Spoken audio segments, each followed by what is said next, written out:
And those are some of the headlines. This is Democracy Now!, democracynow.org, The War and Peace Report. I'm Amy Goodman. And I'm Aaron Maté. Welcome to our listeners and viewers around the country and around the world. Well, the prison-wide hunger strike at Guantanamo Bay has entered its 133rd day. Lawyers say at least 130 of the 166 remaining prisoners at Guantanamo are refusing to eat as part of the hunger strike that began in February. 43 prisoners are now being force-fed through tubes. Since the hunger strike began, pressure has been mounting on President Obama to address the crisis. On Monday, Obama formally named the attorney Clifford Sloan to become his new special envoy for closing down Guantanamo. Sloan served as an associate counsel to former President Bill Clinton and as Assistant Solicitor General under former President George H.W. Bush. He was also once the publisher of the website Slate. Also on Monday, the Obama administration publicly identified for the first time the 46 prisoners at Guantanamo, whom it plans to hold indefinitely without charge or trial. The White House says these men are too dangerous to release but can't be prosecuted. They include 26 Yemenis, 12 Afghans, 3 Saudis, 2 Kuwaitis, 2 Libyans, a Kenyan, a Moroccan, and a Somali. The Pentagon disclosed the names after the Miami Herald and a group of Yale Law School students sued for their release. More than half of the remaining prisoners have been cleared for release. As the hunger strike at Guantanamo continues, the military's practice of force-feeding is coming under increasing criticism. A group of top U.S. doctors and public health specialists are calling on their colleagues in the military to boycott the mass force-feeding of prisoners. In an article for the New England Journal of Medicine, 3 medical professors from Boston University wrote, quote, "Physicians at Guantanamo cannot permit the military to use them and their medical skills for political purposes and still comply with their ethical obligations. Force-feeding a competent person is not the practice of medicine. It's aggravated assault," the authors wrote. The article goes on to, quote, "As Guantanamo increasingly becomes a medical ethics zone, we believe it's time for the medical profession to take constructive action." For more, we go to Boston, where we're joined by George Annis, one of the co-authors of that New England Journal of Medicine article. He's a professor of health law, bioethics, and human rights at Boston University School of Public Health, also a professor in the Boston University School of Medicine and the School of Law, co-founder of Global Lawyers and Physicians, and the author of, or editor of, 16 books on health law and bioethics. Professor Annis, welcome to Democracy Now! Talk about your piece in the New England Journal of Medicine that you co-authored with others.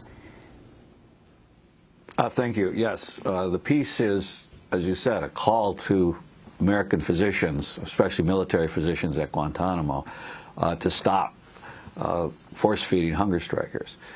This has obviously gone on and off almost since Guantanamo opened, but there have only been 2 mass hunger strikes, one back in 2006, which was broken by bringing in so-called restraint chairs, which actually look like electric, the old chairs that used to be used for executions, the electric chairs, where you're strapped in by 6 to 9 point restraints and then have a tube manually inserted up your nose, down your esophagus, and that's used to feed people while they're restrained, often for as many as 2 hours. That's been rarely done until this new mass hunger strike, and now they reverted to that old, what I call, very violent type of force feeding. Something that has nothing to do with medicine. It's actually opposed by all medical groups that have taken a stance on the ethics of force-feeding hunger strikes, including the World Medical Association and even the American Medical Association, which is historically quite conservative. So there's no real question that doing this is wrong for a physician to do. The question is how to stop them, because, well, we've seen, obviously, the physicians at Guantanamo are young, mostly guys, recent graduates from their residency programs. Are isolated out there. They really don't have any support from their colleagues. So our main call is to try to get their colleagues, their civilian colleagues, to support them if they decide, as we think they should, to stop the force-feeding hunger strikers. In fact, who are these doctors who are doing this? Could you say more about them? Well, we don't. I mean, one of the things at Guantanamo is the entire base is basically on permanent lockdown. It's very difficult to get there. It is not open to civilian physicians at all. They need special permission or a court order to go down there. We don't know the names of any of them. That's all kept secret. They don't wear name badges. When they do wear name badges, they have made-up names, like names of cars, for example. So it's a very strange environment for physicians to be working in, for anyone to be working in, actually. Well, doctor, on the issue of force feeding as a form of torture, can you explain the distinction between a prisoner choosing or willing to risk the end of their life by refusing food and committing suicide? Sure, thank you. Yes, I mean, I have actually spoken on this issue to medical groups for many years, and at the beginning I found that many physicians said that, well, as long as you're doing it to save someone's life, if they're, they may be mentally ill or mentally compromised, that's what doctors do. And so the first thing to know about hunger strikers is we're talking about competent hunger strikers, people who know what they're doing, know the risks and benefits of what they're doing, and are protesting their conditions. We're not talking about someone who's, again, mentally ill, anorexia, or other conditions. Secondly, there's a long history of hunger strikers in the United States and in the world. It's essentially the only thing that a prisoner can do, effective thing to protest their conditions. And the reason that the U.S. government, other governments, have come down so hard on hunger strikers is that it's very effective. It really scares the prisoner, the people who are holding the prisoners. They don't want, as President Obama said himself at a news conference 2 months ago, I don't want them to die. It's not that they want to die. They don't want to die. They'd be thrilled if they got the issues that they want, if they were released, for example, or at least got a hearing or got charges. That's really all they're asking for. And they're not asking for death, but they're willing to risk death to make their point. So they're not suicidal. Even the U.S. military has stopped saying that the hunger strikers are suicidal. They admit they're not. They say they're not going to let them die. But that's because, again, hunger striking is so effective, because people identify with that. We know what it is not to eat. None of us have not eaten for as long as the hunger strikers have eaten, but it's a very effective way to show how serious you are about your issues. I want to turn to former Guantanamo prisoner Sami al-Haj, the only journalist held at the prison. He was held for more than 6 years without charge. In January 2007, he began a hunger strike there that lasted 438 days until his release on May 2008. I spoke to him in December in Doha, Qatar, where he works for Al Jazeera. He talked about being violently force-fed during the hunger strike. They doesn't bring small to big. They bring a tube that's too big to put up your nose and down into your stomach. Science there. When they take it by force. So they jerk it out of your nose. Yes, some blood coming. Yes, and many times they didn't cleaning the tube. What they feed the other guys, they come and same thing. They give it to you. They use the tube that they used in the person they have seated next to you, yes, and then they put it into you, yes, without cleaning it. Without cleaning. You see the blood and everything. You see the inside, blood. Yes. Did you say when they would take the tube of a man next to you and put it into you, shove it down through your nose into your stomach, would you say something? Did you ask why they are doing this? Yes, I saw that. They told us, we want you to break your hunger strike. They tell us directly like that. Yes, they asked us to break our hunger strike. They said, we never deal with you as a detainees until you break your hunger strike. That was former Guantanamo prisoner Sami al-Haj. We were speaking in the headquarters of Al Jazeera in Doha. And you can go to our website, democracynow.org, for the hour. It is, to say the least, chilling. Professor Georgianis, as you listen to that, even if force-feeding wasn't done in that way, it's sort of hard to say violent force-feeding because it might be a bit of a redundancy. But he's saying they used tubes that were too big, that were particularly painful, and they would take those tubes unwashed and go from one to the next prisoner. This was at the time when he was there. Can you talk about this? As they said, we want you to stop your hunger strike. Well, the purpose of using the restraint chairs is to try to break the hunger strike. But both of those techniques that he talked about, using tubes that are too big and reusing tubes that were used on another prisoner, are specifically against protocol there. They're against policy. It certainly could have been done, but it was not policy. It is policy to use the small tubes and never to reuse tubes. But again, it's certainly plausible that happened to him. Using the restraint chairs and force to force feed a competent hunger striker has been called by, like, the World Medical Association, cruel, inhuman, and degrading treatment, and it certainly is not. Using it the way that was just described is akin to torture. We don't make the argument that it's torture. We don't think you have to make that argument, and it's a violation of the Geneva Conventions to treat prisoners in a cruel, inhuman, and degrading manner. And virtually everybody agrees, with the exception of the Department of Defense, that what's going on at Guantanamo to force feed the hunger strikers is cruel, inhuman, and degrading. I want to ask about one of the drugs that's being used now in the force feeding of hunger strikers. According to Al Jazeera, a new policy for force feeding the prisoners at Guantanamo, those that are on hunger strike, includes the recommended use of a controversial drug that may cause serious neurological disorders, including one that mimics Parkinson's disease. The British-based group Reprieve filed an incident report this week with the FDA, demanding an immediate investigation into the use of the brain-altering drug called metoclopramide. The group asked the agency to take all possible measures to prevent further use of the drug in force feeding at Guantanamo. Doctor, your response?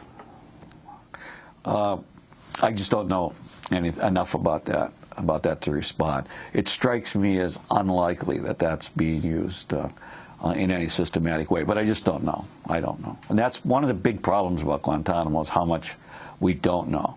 I mean, what we know is bad enough. What we don't know is, I think, shameful. I don't think there should be any secret medical protocols. I don't think there should be any secret medical treatments. I think by their nature, any medical treatment that's given to any patient anywhere in the world should be public information, not the name of the person, but the technique, so that other physicians can comment on it, and so that people can know whether this is a reasonable thing to do or not, and what the side effects are, et cetera. Pardis Kabrayi, the senior staff attorney for the Center for Constitutional Rights, recently appeared on Democracy Now! And talked about what President Obama could do to close Guantanamo. There are things that the president can do on his own in his administration starting now. He can, number one, appoint someone within the White House with the stature and the backing and the authority to get the job done. He said Guantanamo needs to close. It is a national security liability. It is legally unsupportable. It is morally wrong. It is unjust. The world knows it. President Obama knows it. The American people should know it. It needs to close. So appoint someone to focus on this and lead the effort to closure. Signal to his Secretary of Defense to start certifying people for transfer under the National Defense Authorization Act, and lift the blanket ban that continues on all repatriations to Yemen that he imposed. That is clearly within his control. So there are specific things he can do now. President Obama is saying he appointed this person to close Guantanamo to begin to talk to Congress. What Pardis Kabrayi is saying is that President Obama has in his power, for example, the release of more than half of the prisoners because they have been cleared for release already. George Annis. No, I agree with her. Everything she said, I think, is right.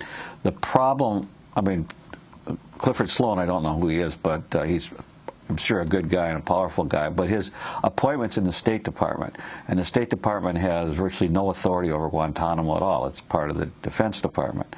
And I think that's right. The president says he wants to close Guantanamo.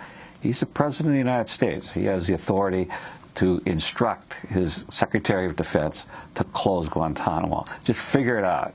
It's an order from your commander-in-chief. You figure it out.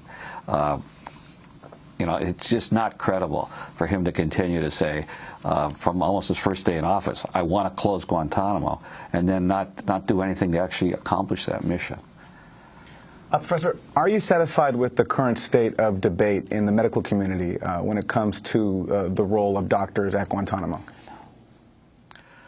No, I'm not. That's one reason we wrote this piece in the New England Journal of Medicine, to try to get doctors more involved. I understand why they don't want to get involved like everybody else. They don't know what's actually going on there. And so it's very hard for them to say, well, it should stop. That excuse, I think, is gone now. So I really think organized medicine and individual physicians have to do whatever they can do to bring this issue to their colleagues. I mean, organized medicine is actually a pretty powerful force in this country. It's never been organized to oppose a specific policy of the government using physicians for their own purposes, as they're being used in Guantanamo. But I think it could be. I think we may be very close to that. It's very good that the American Medical Association's president has come out very strongly to stop the force feeding. And very quickly, Georgianis, when you mention the American Medical Association, also the American Psychiatric Association took strong stands against the use of psychiatrists being used at Guantanamo for interrogations. The American Psychological Association was different, and the debate raged there. What similarities do you see? Well, you're correct. I mean, the main difference that you can see is that psychiatrists, of course, are medical doctors, and they're bound by the Hippocratic Oath, the Hippocratic tradition, bound not to act against the best interests of their patients ever, and not to treat them without their consent. So the American Psychiatric Association was very strong against the use of their members, or the use of psychiatrists in Guantanamo at all, especially for interrogation, obviously, but ultimately at all.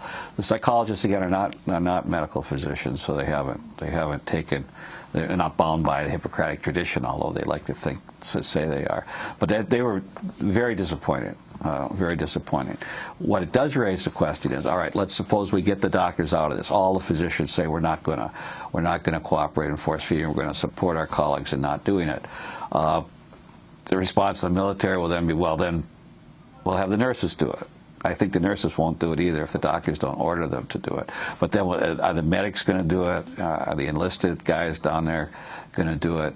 It doesn't necessarily solve the problem to get the doctors out of it. On the other hand, it's a powerful move, because as long as the physicians are involved, you can make a credible argument to the American public, I think, that what we're trying to do is save their lives. We're trying to do good things, because doctors in general, that's their reputation, and rightfully so. They try to do what's best for their patient with their patient's consent. So as long as the doctors are involved, it's very, very, very difficult for anyone who doesn't know all the facts there to see that anything wrong is going on. Georgianis, I want to thank you for being with us, and we will link to the letter you co-authored in the New England Journal of Medicine called Guantanamo Bay, a Medical Ethics-Free Zone. Georgianis, Professor of Health Law, Bioethics, and Human Rights at Boston University School of Public Health.